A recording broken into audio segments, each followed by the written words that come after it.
Hello everyone, welcome to Meha's wonderful garden. आज का मेरा प्लांट है गुलाब का प्लांट। जुलाई की 25 तारीख हो गई है और ऐसे में आपको अपने गुलाब पर कुछ काम कर लेना बहुत ही ज़रूरी है। अगर आप ये काम नहीं करेंगे तो प्लांट आपका अच्छे से ग्रोथ नहीं करेगा। तो चलिए कौन कौन से काम है वो और कौन सा फर्टिलाइज़र है जो कि आपको इस मंथ में देना है, इस बारे में बात करते हैं। तो चलिए शुरुआत करते हैं। गुलाब एक परमानेंट प्लांट है और ऐसा कोई सीज़न नहीं होता जिसमें ये फ्लावरिंग ना करता हो। बस हर सीज़न में फ्लावरिंग का साइज़ और पत्तों का पैटर्न बदल जाता है। ज़रूरत है बस अच्छे से इसकी केयर करने की।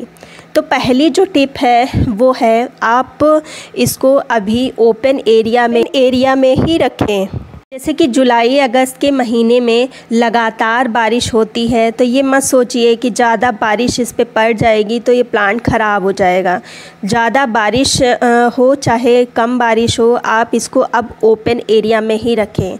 अभी तक हम लोग धूप से इसको बचा रहे थे, इसलिए इसको शेड में रखे थे, लेकिन अब वो समय आ चुका है जब इनको शेड से बाहर निकालना है और ओपन एरिया में रखना है, जिससे इनको पर्याप्त मात्रा में रेन वाटर मिल सके, क्योंकि रेन वाटर इनके लिए बेहद ज़रूरी है।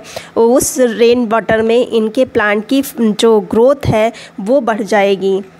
टिप नंबर 2, बारिश के साथ साथ इनको धूप भी मिलना बेहद ज़रूरी है। अगर प्लांट पर 5-6 घंटे की धूप लग जाती है तो प्लांट बहुत ही अच्छे से ग्रोथ करता है और उसमें फ्लावरिंग भी अच्छी होती है। जबकि धूप ना मिलने के कारण तरह तरह के फंगस हैं, कीड़े हैं वगैरह लग जाते हैं। अगर प्लांट पर नमी बनी रहती है तभी ये सब प्रॉब्लम होती है। अगर इनको लगातार धूप मिलती रहे, पर्याप्त मात्रा में धूप मिलती रहे, तो किसी भी तरह की कोई भी परेशानी प्लांट पर देखने को नहीं मिलती। इसलिए धूप लगाना बहुत ही ज़रूरी है। तो इस प्लांट को वहाँ पर शिफ्ट करिए जहाँ पर कम से कम 5-6 घंटे की धूप मिलती हो, तभी प्लांट अच्छे से ग्रो कर पाएगा। टिप नंबर 3, प्लांट की गुड़ाई करते रहें 1-2 इंच तक लगभग 15 दिन के अंतराल पर। प्लांट की गुड़ाई करना बेहद ज़रूरी है। गुड़ाई करने से फ़ायदा ये रहता है कि प्लांट की मिट्टी एक तो भुरभुरी बनी रहती है, ऊपर से सख्त नहीं होती। दूसरा, प्लांट की जब मिट्टी आपकी गुड़ाई करते हैं तो नीचे की मिट्टी ऊपर आती है, जिससे कि मिट्टी में धूप लग जाती है और अगर फंगस वगैरह की प्रॉब्लम मिट्टी में होती है तो फंगस किल होती है। धूप लगना मिट्टी में बहुत ज़रूरी है। मिट्टी हमेशा अगर गीली आपकी बनी रहेगी तब भी प्लांट अच्छे से ग्रो नहीं कर पाएगा, क्योंकि अगर मिट्टी गीली बनी है तो प्लांट की जो रूट है वो न्यूट्रिएंट को ऑब्जर्व नहीं कर पाएगा। तो प्लांट की मिट्टी को सूखा करना भी बेहद ज़रूरी है। इसलिए 15-15 दिन के अंतराल पर इसकी गुड़ाई करना भी ज़रूरी है। तो ये चीज़ें आप करते रहिए। फिर टिप नंबर 4, प्लांट की प्रूनिंग करना। प्लांट की प्रूनिंग, खासकर गुलाब की प्रूनिंग करना बहुत ही ज़रूरी है। जो फ्लावर फेड हो गए हैं उनको हटाना है। इस मौसम में हार्ड प्रूनिंग बिल्कुल भी नहीं करना है। बस जो फ्लावर फेड हो गए हैं ऊपर से हटाना है। और साथ ही साथ जो ब्रांच पे किसी भी तरह की कोई ग्रोथ आपको नहीं दिखाई दे रही है, जैसे इस वाली प्लांट पर किसी भी तरह की कोई ग्रोथ नज़र नहीं आ रही है, तो इसको क्या करना है, नीचे से कट कर देना है। तो नीचे से जब आप कट करेंगे तो इसमें नई ग्रोथ आएगी, क्योंकि यहाँ का जो हार्मोन है वो एक्टिवेट हो जाएगा। तो जब हार्मोन एक्टिवेट हो जाएगा तो नई ग्रोथ होने के चांसेस बढ़ जाएंगे। इसलिए इनकी आप प्रूनिंग करते रहिए। अब जैसे ये वाला मेरा प्लांट है, इधर ये वाला प्लांट है, मैंने कुछ दिन पहले इसकी प्रूनिंग की थी, लेकिन किसी भी तरह की कोई नई ग्रोथ दिखाई ही नहीं दे रही है। तो फिर से मैं यहाँ से कट करूँगी और जितनी भी ब्लैक कलर की ऊपर आपको दिख रही है वो सब कुछ हटाते जाइए। और साथ ही साथ फंगीसाइड गीला करके इस पे ज़रूर लगाना है, या नेल पॉलिश जो होती है वो इस पे ज़रूर लगाना है, क्योंकि बरसात का मौसम है। ब्रांच को सील नहीं करेंगे तो वहीं से डाई बैक होने का ख़तरा बढ़ जाएगा। इसलिए कुछ ना कुछ इसकी जो जहाँ से कट किया है वहाँ पर ज़रूर लगा दें। अब बात कर लेते हैं इनके फर्टिलाइज़र की। तो मैं 2 तरह के फर्टिलाइज़र आपको बताने वाली हूँ। एक लिक्विड फर्टिलाइज़र बताऊँगी, लेकिन उसके 7 दिन पहले आपको कौन सा फर्टिलाइज़र डालना है जो कि सॉलिड फर्टिलाइज़र है। अगर आपने अभी तक गर्मियों से अभी तक किसी भी तरह का कोई फर्टिलाइज़र नहीं दिया है तो सबसे पहले आपको ये फर्टिलाइज़र देना है। सबसे पहले मैं अपने प्लांट में से ये बाल्सम का प्लांट है इसको निकाल दूंगी, क्योंकि ये सब प्लांट बहुत सीड से ग्रो होते हैं और इधर उधर अपने आप ग्रो होते रहते हैं। तो अच्छे से हम प्लांट की गुड़ाई कर लेते हैं। और ये मेरा मिनिएचर वैरायटी का वाइट कलर का प्लांट है, बुश वैरायटी है, इसलिए नीचे से ग्रो हुआ है। तो इसी में फर्टिलाइज़र आपको दे के दिखाऊंगी। तो इसकी हम पहले अच्छे से गुड़ाई कर लेंगे। और जो मैं लिक्विड फर्टिलाइज़र आपको बताऊंगी वो इसको डालने के 7 दिन के बाद आपको डालना है।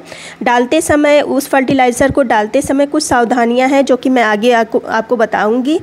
तो 2-3 मुट्ठी भर के गोबर की खाद मैंने लिया है। अगर आपके पास वर्मी कंपोस्ट है तो वो भी आप ले सकते हैं, लीफ कंपोस्ट है, कोई भी कंपोस्ट आप डाल सकते हैं, लेकिन डालना अच्छी खासी मात्रा में है। लगभग मैंने 250 ग्राम डाला होगा, इतनी मात्रा में आपको डालना है। और फिर जो दूसरी चीज़ मैंने ली है वो बरसात की दृष्टिकोण से बहुत ही ज़रूरी है, वो है ये है मुट्ठी भर नीम की खली। बरसात के लिए बहुत ही ज़्यादा इम्पॉर्टेंट है, फंगस वगैरह से प्लांट की मिट्टी को बचाता है। फिर इसके बाद मैंने एक चीज़ ली है वो है डीएपी फास्फोरस से भरपूर ये डीएपी होती है, नाइट्रोजन भी पाया जाता है। तो इसके 15-20 दाने मैंने लिए हैं।